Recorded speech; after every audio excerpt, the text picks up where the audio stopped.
يا أيها الناس اتقوا ربكم الذي خلقكم من نفس واحدة وخلق منها زوجها وبث منهما رجالا كثيرا ونساء واتقوا الله الذي تساءلون به والأرحام إن الله كان عليكم رقيبا يا أيها الذين آمنوا اتقوا الله وقولوا قولا سديدا يصلح لكم أعمالكم ويغفر لكم ذنوبكم ومن يطع الله ورسوله فقد فاز فوزا عظيما اللهم صل على محمد وعلى آل محمد كما صليت على إبراهيم وعلى آل إبراهيم إنك حميد مجيد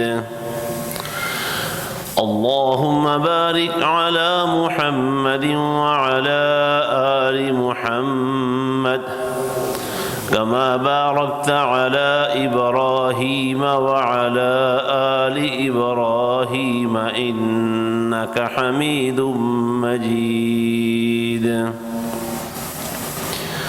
أما بعد فإن خير الحديث كتاب الله وخير الهدي هدي محمد صلى الله عليه وسلم وشر الأمور محدثاتها وكل محدثة بدعة وكل بدعة ضلالة والضلالة في النار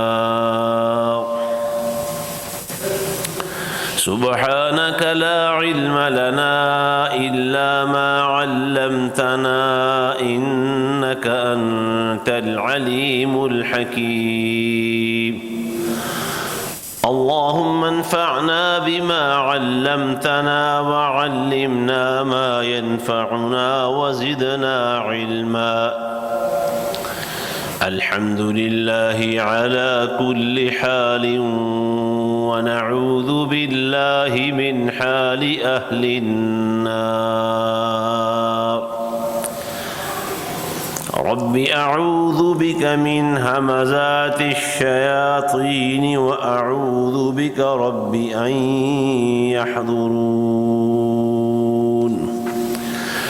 أعوذ بالله السميع العليم وبوجهه الكريم وسلطانه القديم من الشيطان الرجيم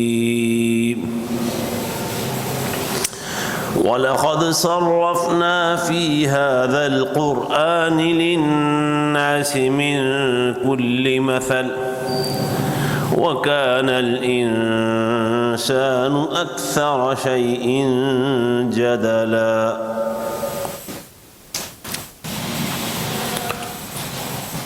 اور یہ بات بالکل پکی حقیقت ہے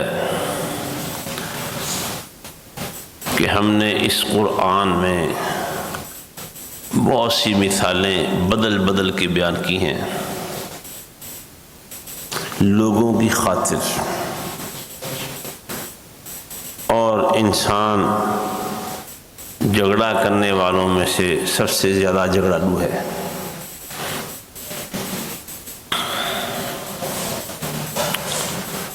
قرآن اللہ تعالیٰ کا کلام ہے، اس کی سب سے بڑی خوبی اور صفت یہی ہے کہ یہ کلام رحمان ہے۔ یہ 30 پارے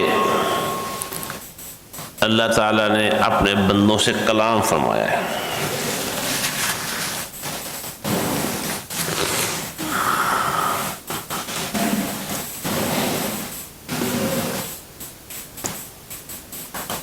صحابہ کرام کے لیے بھی یہی بات باعث اطمینان رہتی تھی کہ جب بھی کوئی پریشان کن حالات پیدا ہوتے یا صورتحال پیش آ جاتی مکے میں یا مدینے میں یا سفر کے دوران، تو اس پریشانی کا حل قرآن کی صورت میں اللہ پیش فرماتا تھا۔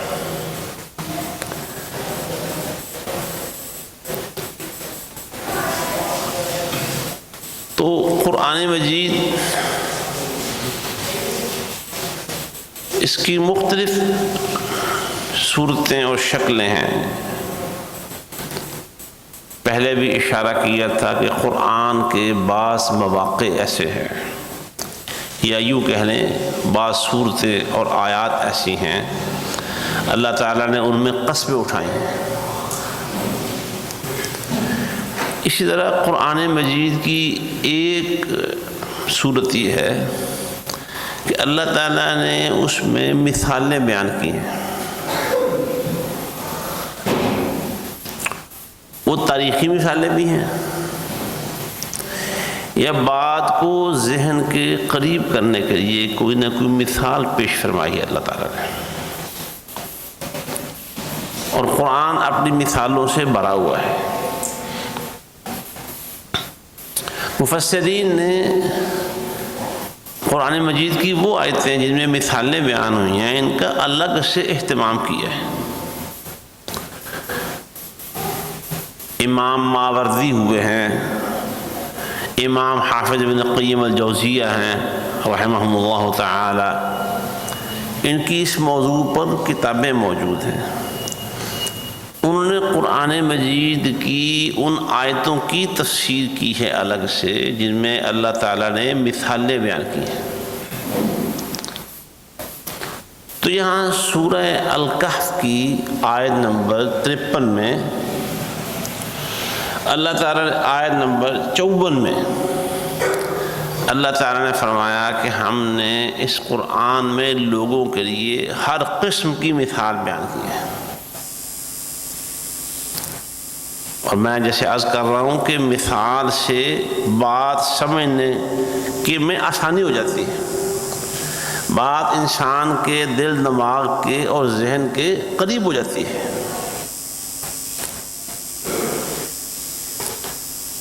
تو اللہ تعالیٰ نے مثالوں کے حوالے سے قرآن مجید کے آغاز ہی میں فرما دیا، ان اللہ لا یستحیی ان یضرب مثلا ما بعوضۃ فما فوقها۔ اللہ تعالیٰ کسی مثال کے بیان کرنے سے شرماتا نہیں ہے، وہ چاہے مچھر کی مثال ہو یا اس سے بھی کسی چھوٹی چیز کی مثال ہو، کیونکہ وہ مچھر کا خالق ہے، اور اگر کوئی چیز مچھر سے بھی چھوٹی اور ہلکی ہے تو اس کا خالق بھی تو وہی ہے نا۔ لہذا اللہ کو اس بات میں کوئی عار نہیں ہے اور حیا نہیں ہے کہ وہ یہ مثال کیوں بیان کرتا ہے۔ اللہ مثالیں بیان کرتا ہے۔ مثلا لالچ کتنی بری چیز ہے، اس کو واضح کرنے کے لیے اللہ تعالیٰ نے سورہ اعراف میں کتے کی مثال دی ہے، فَمَثَلُهُ كَمَثَلِ الْكَلْبِ إِن تَحْمِلْ عَلَيْهِ يَلْهَثْ أَوْ تَتْرُكْهُ يَلْهَثْ۔ کتا یہ سامان لادنے والا جانور نہیں ہے، لیکن اللہ فرماتا ہے اس پر کوئی سامان رکھا ہوا ہو یا نہ رکھا ہوا ہو، اس کی زبان ہر وقت منہ سے باہر اور وہ خود ہانپتا رہتا ہے۔ لالچی انسان کو اور اس کے لالچ کی خرابی کو واضح کرنے کے لیے، سنگینی کو بیان کرنے کے لیے اللہ تعالیٰ نے کتے کی مثال دی ہے۔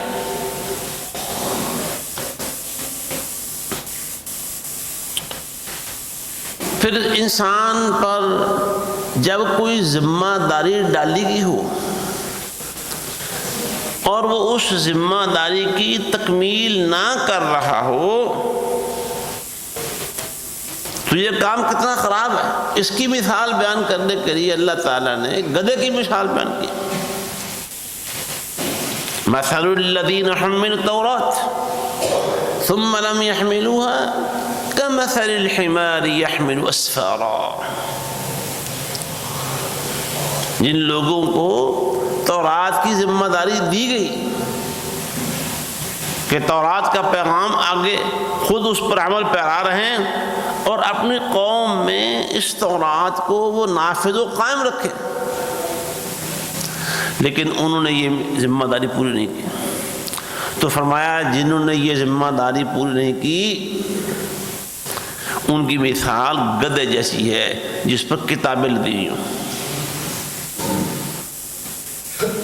اب کتابیں لادنے سے یہ کوئی گدھے کی علمیت کی سند نہیں ہے کہ اس پر کتابیں لدی ہیں. یہ بڑا پڑھا لکھا اور فاضل قسم کا گدھا ہے، کتابیں لدی ہیں بس بات ختم. ایسے انسان پر اللہ تعالیٰ کی کتاب اور اس کے پیغام کی ذمہ داری ہو اور وہ پوری نہ کر رہا ہو، گدھے کی طرح ہے. اور آج امت مسلمہ کا حال بھی اسی طرح ہے کہ شاید اس سے بھی بدتر ہو چکا ہو. اللہ تعالیٰ دیکھیے تورات تو زبور اور انجیل جو کتابیں تھیں نا، ایک نقطے کی بات یاد رکھیں، یہ صرف بنی اسرائیل کے لیے تھے. اللہ تعالیٰ نے حضرت موسیٰ علیہ السلام پر تورات اتاری اور ان سے کہا ان اخرج قومک من الظلمات الی النور، اپنی قوم کو اندھیروں سے نکال کے روشنی کی طرف لے کے آؤ. حضرت عیسیٰ بن مریم علیہ السلام نے بھی بنی اسرائیل میں آ کے یہی کہا انی رسول اللہ الیکم، میں تمہاری طرف رسول بن کے آیا ہوں، ورسول الی بنی اسرائیل، بنی اسرائیل کی طرف. تو تورات و انجیل اور موسیٰ و ہارون سے لے کر سیدنا عیسیٰ بن مریم علیہ السلام تک جتنے رسول تھے یہ صرف بنی اسرائیل کے لیے تھے.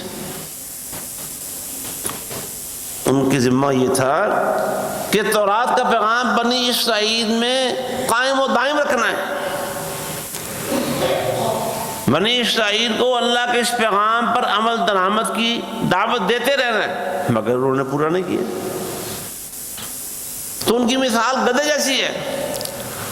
تو یہ جو امت مسلمہ ہے اس کو کتاب اللہ کی ذمہ داری دی گئی کہ یہ پوری کائنات میں پہنچا دیں، اسے روئے زمین کے ہر انسان تک پہنچائے.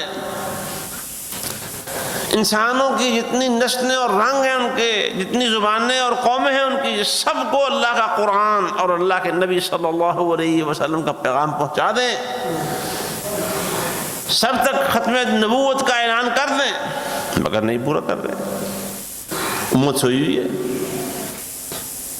تو اللہ نے اسی لیے فرمایا بئس مثل القوم الذین کذبوا بآیات اللہ، اللہ کے فرامین کی تکذیب کرنے والے، انہیں جھٹلانے والوں کے لیے یہ بدترین مثال ہے.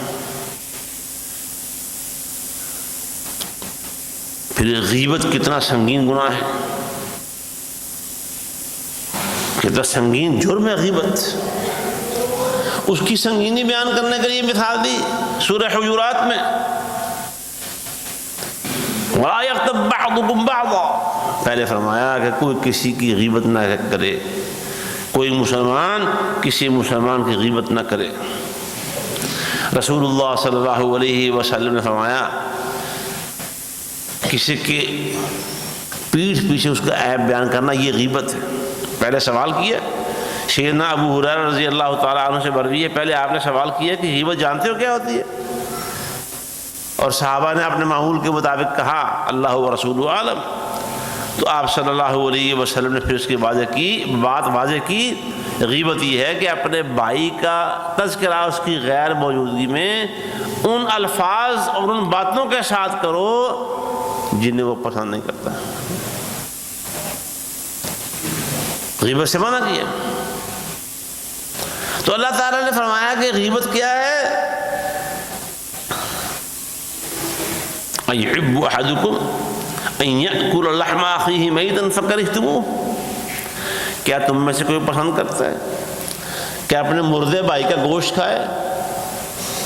اس کے بھائی فوت ہو چکا ہو، اس کے گوشت کے ٹکڑے بھون کے لا کے اس کے سامنے رکھے جائیں تو وہ کھائے گا اسے؟ تو یہ غیبت کرنا بالکل ایسے ہی۔ اور نبی علیہ الصلوۃ والسلام نے ایک دفعہ اللہ کی حد قائم کی، بدکاری کی، تو ایک صحابی نے تبصرہ کرتے ہوئے کہا اللہ نے اس پر پردہ ڈالا ہوا تھا، کسی کو کوئی پتہ نہیں تھا کہ اس نے کیا گناہ کیا، اس نے خود ہی آ کے اپنے عیب سے پردہ اٹھایا ہے اور اب اس سزا سے دوچار ہو رہا ہے۔ اگر آ کے نہ یہ بات بتاتا تو آج یہ کتے کی موت نہ مرتا۔ پیارے پیغمبر صلی اللہ علیہ وسلم نے یہ بات سن لی لیکن کچھ فرمایا نہیں۔ واپسی پر گزرتے ہوئے ایک جگہ بکری کا بچہ مرا ہوا پڑا تھا اور اس سے تعفن آ رہا تھا، شدید تعفن۔ آپ وہاں رکے اور پوچھا وہ فلاں شخص کہاں ہے جس نے ایسی ایسی بات کی ہے؟ صحابہ کرام رضوان اللہ علیہم اجمعین پر بھی قربان جائیں، بڑے سچے انسان تھے۔ اب اتنے ہجوم میں اب بندہ اپنا عیب چھپا سکتا تھا، خاموشی اختیار کر لیتے، لیکن وہ ڈرتے تھے۔ اللہ کے نبی علیہ الصلوۃ والسلام کی جو تربیت تھی وہ سچائی پر تھی، سچ بولنا ہے۔ ہم تو موقع بنے تو اپنے عیب چھپاتے ہیں نا، یہ موقع کی بات ہوتی ہے۔ اگر پوچھا جا رہا ہے تو بندہ خود کہے کہ یہ غلطی مجھ سے ہوئی ہے، میں نے یہ فلاں کام غلط کیا۔ صحابی آگے کہنے لگے اللہ کے میں نے یہ بات کہی تھی، فرمایا چلو یہ گوشت کھاؤ، یہ بکری کے بچے کا گوشت کھاؤ۔ اور اس سے اتنی بدبو آ رہی تھی کہ اس کے پاس کھڑا ہونا ممکن نہیں تھا۔ صحابی نے کہا اللہ کے رسول اس کو تو قریب نہیں کھڑا ہوا جا رہا، کھائے گا کون؟ آپ نے فرمایا کہ وہ جو بات وہاں تم نے اپنے بھائی کے بارے میں کی تھی نا، وہ بات اس گوشت کھانے سے زیادہ سنگین بات ہے۔ اور تم نے دیکھا نہیں اس نے ایسی توبہ کی ہے کہ مدینے والوں کی معافی کے لیے وہ ایک توبہ کافی تھی، او کما قال النبی صلی اللہ علیہ وسلم۔ تو اللہ تعالیٰ نے قرآن مجید میں بھی غیبت کی سنگینی بیان کرنے کے لیے کہ یہ بہت برا فعل ہے، اللہ نے یہ مثال بیان کی ہے۔ آج ہماری تو کوئی مجلس غیبت کے بغیر مکمل ہی نہیں ہوتی،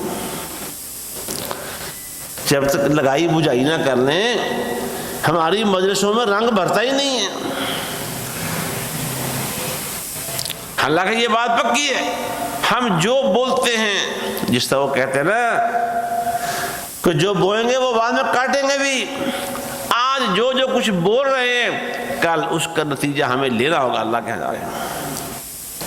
انما توفون اجورکم یوم القیامہ، قیامت کے دن تمہارے ہر عمل کا پورا اجر تمہیں تھما دیا جائے گا۔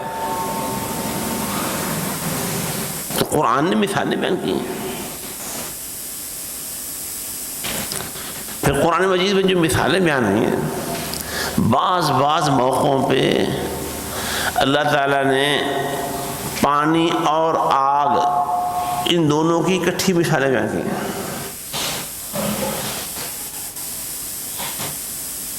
منافق سورہ بقرہ پڑھنے شروع میں منافقین کی مثال بیان کی ہے، پہلے آگ والی مثال بیان کی ہے، مثلہم کمثل الذی استوقد نارا۔ منافقین کی مثال، ان کے ایک گروہ کی مثال ایسے ہے جیسے ایک شخص نے آگ روشن کی، آگ تو روشن ہوئی تھی کہ اس سے راستہ معلوم ہو، لیکن جو ہی راستہ روشن ہوا دیکھنے کی باری آئی، ذہب اللہ بنورہم، اللہ ان کا نور لے گیا، ان کے دیکھنے کی صلاحیت اللہ نے ضائع کر دی۔ پھر آگے جا کے بارش کے ساتھ پانی کے ساتھ مثال دی، پانی کی مثال بیان کی اللہ تعالیٰ نے، او کصیب من السماء فیہ ظلمات ورعد وبرق، منافقین کی یہ دوسری مثال ہے، ایک دوسرے گروپ۔ سورہ الرعد پڑھیے، سورہ الرعد میں اللہ تعالیٰ نے وہاں بھی حقیقت اور حق بیان کرنے کے لیے دو مثالیں بیان کی ہیں۔ ایک مثال پانی کی ہے، اللہ آسمان سے پانی اتارتا ہے، ندی نالے جتنی اس میں گنجائش ہوتی ہے اپنی گنجائش کے مطابق بہہ پڑتے ہیں۔ اور دوسری مثال آگ کے ساتھ بیان کی، جس آگ پر سونا چاندی دھاتیں نکال کے تپائی جاتی ہیں اور ان کا میل کچیل الگ ہو جاتا ہے، اور جو اصل مال جو انسان کی طلب اور ضرورت کی چیز ہے وہ الگ ہو جاتی ہے۔ اللہ نے فرمایا ہم اس طرح مثالیں بیان کرتے ہیں، حق اور باطل کی مثالیں بیان کرتے ہیں۔ اللہ نے مثال بیان کی،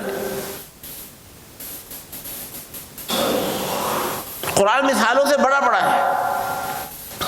قرآن کتنی عظیم کتاب، یہ مثالوں کی بات اگر کر رہے ہیں، یہ ہم اللہ کے فضل و کرم سے اچھی توفیق سے سورہ کہف پڑھ رہے ہیں، اس کا بیان جاری ہے اللہ کے فضل سے۔ اللہ قرآن ہمارے سینوں میں اتار دے، اللہ ہمیں قرآنی معاشرہ بنا دے، اور یہ جو کوشش ہو رہی ہے اس کوشش کو اپنی بارگاہ میں ہم سب کی طرف سے قبول و منظور فرمائے۔ اللہ نے یہاں بھی مثال بیان کی، دنیا کی حقیقت واضح کرنے کے لیے مثال بیان کی ہے۔ وہ باغ والے دو شخص، ایک شخص کے دو باغ تھے اور ایک اس کا بھائی اس کے مقابلے میں معمولی مال کا مالک تھا، اللہ نے ان کی مثال بیان کی۔ اس کے بعد الگ سے دنیا کی مثال بیان کی، مثالیں اللہ نے بیان کی۔ قرآن مثالوں سے بھرا پڑا ہے۔ تو میں عرض کر رہا تھا قرآن کی عظمت بیان کرنے کے لیے، قرآن کتنی عظیم کتاب ہے۔ لو انزلنا هذا القرآن على جبل لرأيته خاشعا متصدعا من خشية الله وتلك الأمثال نضربها للناس لعلهم يتفكرون۔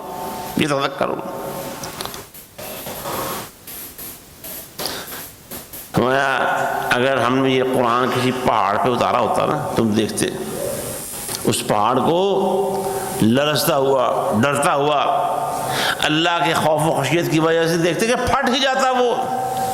اور یہ مثالیں ہم بیان کرتے ہیں، لوگوں کی خاطر بیان کرتے ہیں، اللہ مثالیں بیان کرتا ہے، مثالوں سے بات ذہنوں کے قریب ہو جاتی ہے۔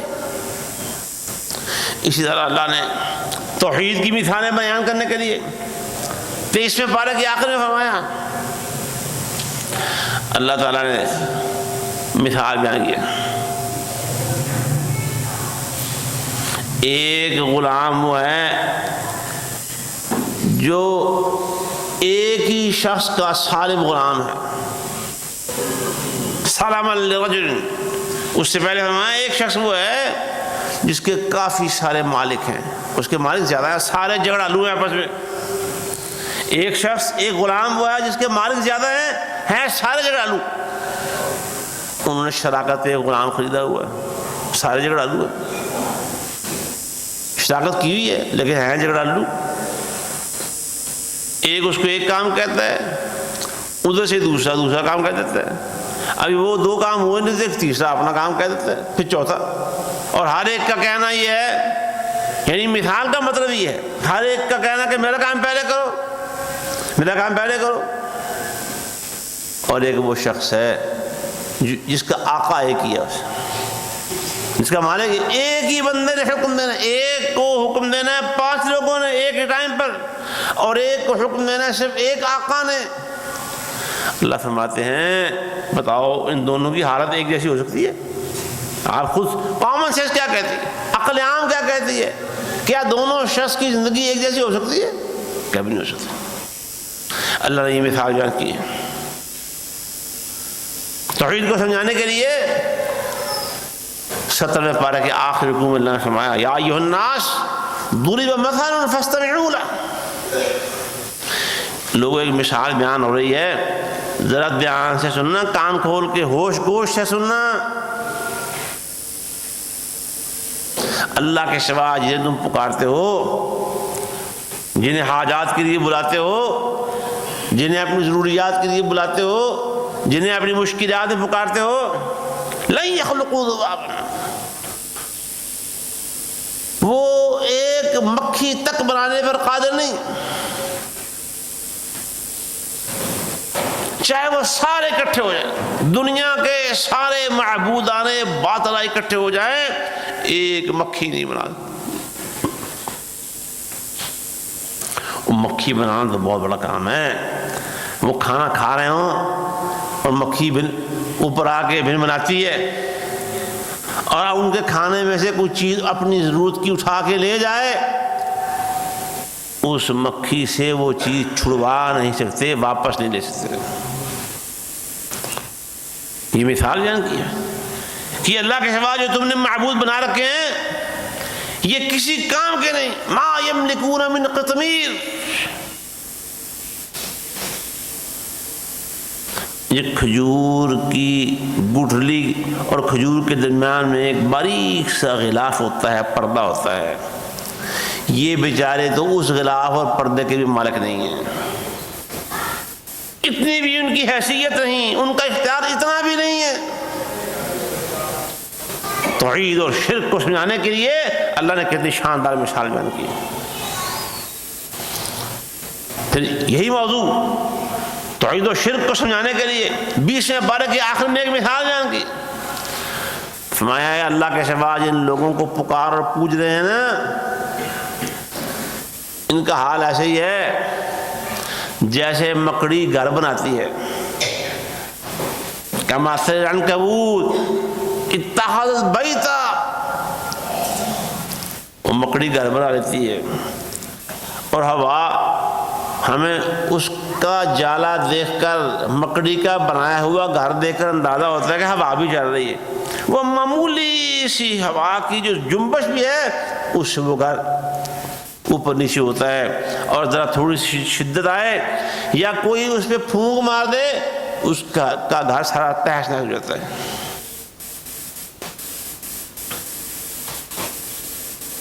ہمارے اسی طرح جو ما سوى اللہ ہیں، جو من دون اللہ ہیں، اللہ کے ساتھ جنہیں شریک بنا لیا گیا ہے، وہ جس طرح مکڑی کا بنایا ہوا گھر، اس کا جالا خود مکڑی کے لیے کسی کام کا نہیں ہے. یہ جو اللہ کے شریک بنائے ہوئے ہیں یہ خود اپنی ذات کے لیے بھی کسی کام کے نہیں. جو پکارنے والوں اور پوجنے والوں کو مدد اور فائدہ پہنچانا تو دور کی بات ہے، قرآن کہتا ہے یہ اپنے آپ کو بھی نفع اور مدد نہیں پہنچا سکتا.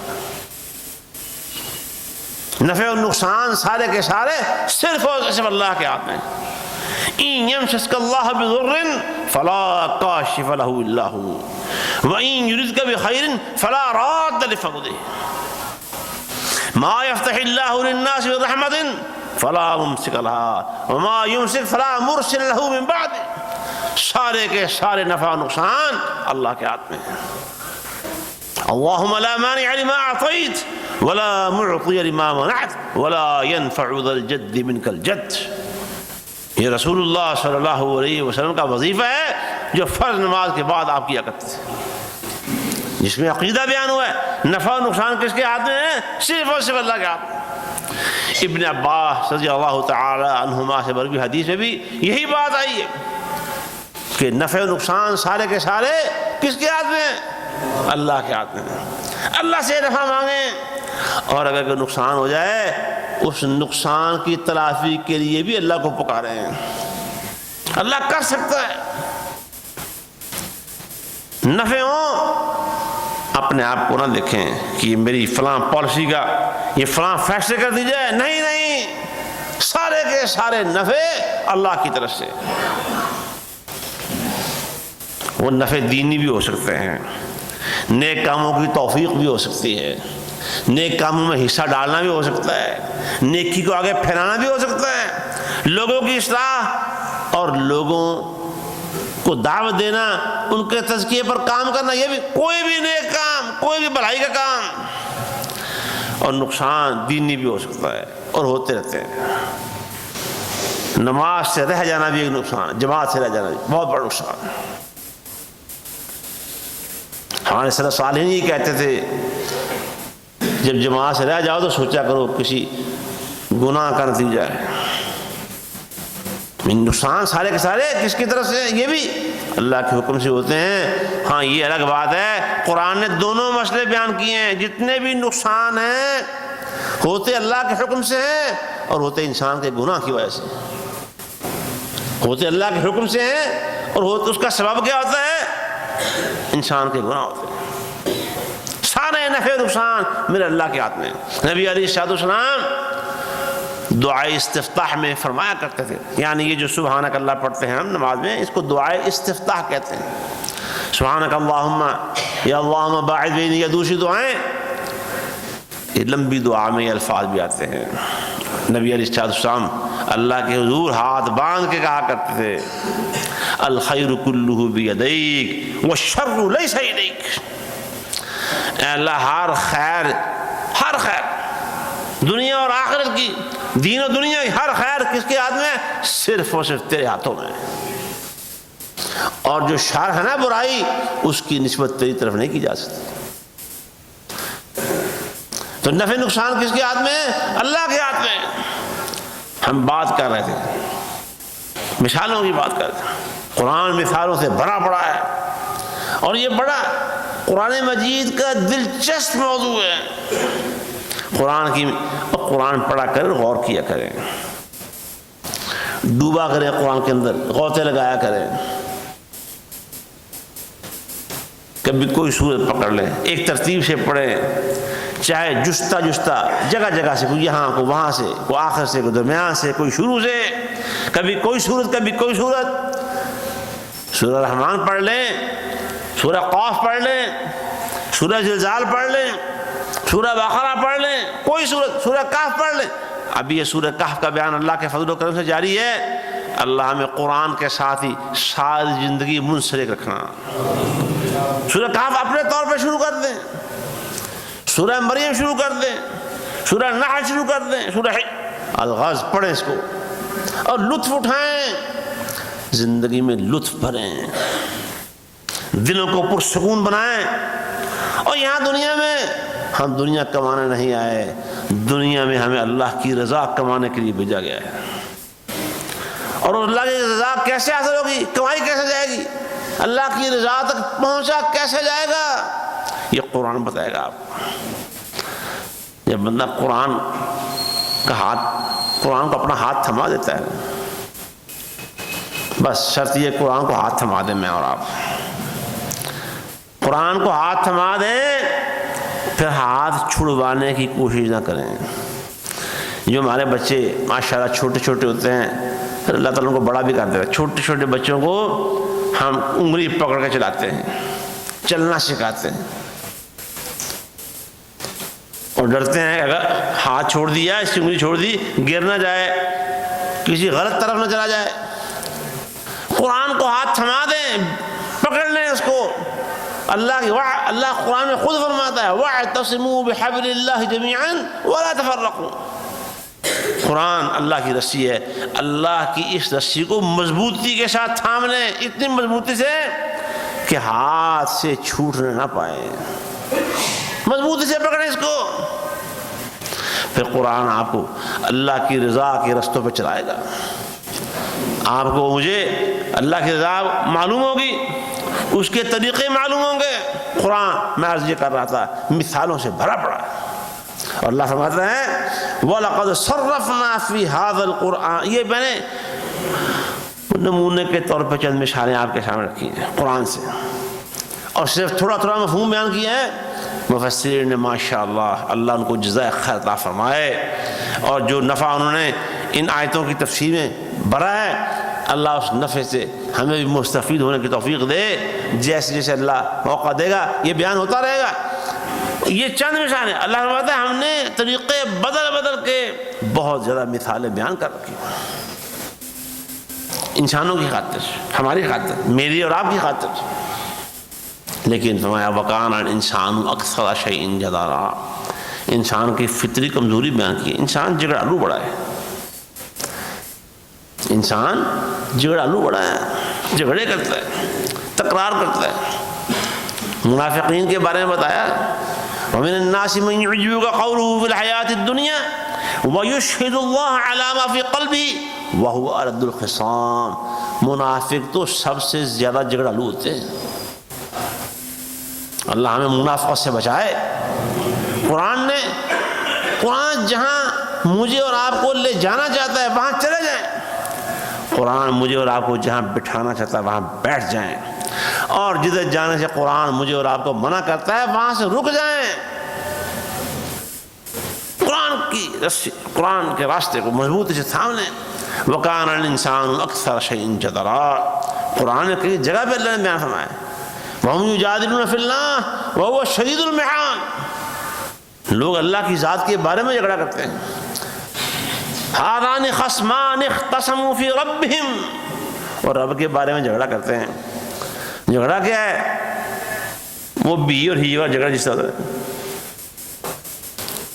عورت اگر کہہ دے کہ تم بھی بہت اچھے ہو اپنے خامن سے، تو یہ یہاں بھی والی بات ہے وہ کسی طور پر بھی برداشت نہیں ہوگی.